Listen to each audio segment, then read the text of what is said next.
in Today News. Sections mentioned, అంతే not the grounds of arrest and what cause he was arrested. అవన్నీ ఏం లేవు. మీరు లోపలికి వెళ్ళారు కదా స్టేషన్ లో అడగలేదా? ఇప్పుడు అడిగాం కదా, అడిగితే వాళ్ళు ఇంకా ఇవ్వలేదు.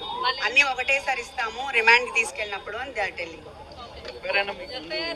ఇవ్వాలి కదా, అదే ఇవ్వలేదు. అందుకే కదా మేము అడిగాము కానీ ఇవ్వలేదు. అందుకే లాయర్ కూడా పంపించమంటే ఆయన కూడా అదే అడిగారు.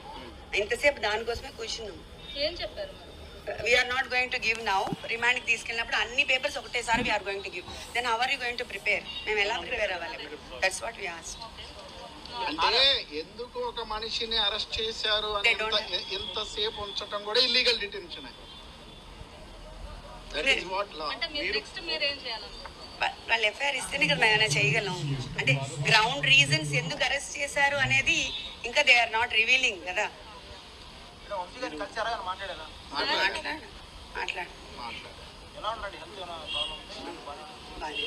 As of now is fine.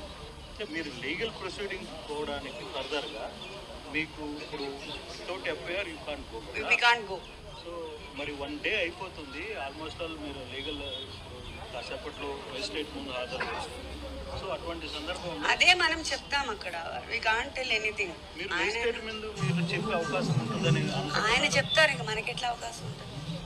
ఇప్పుడు మనకి ఎఫ్ఐఆర్ ఇవ్వనప్పుడు, సర్వ్ చేయనప్పుడు, బట్ మన చేతులు ఏముండదు కదా. We can't proceed further. Episode నేను పొద్దున్న నుంచి చెప్పాను, బట్ ఎవ్రీథింగ్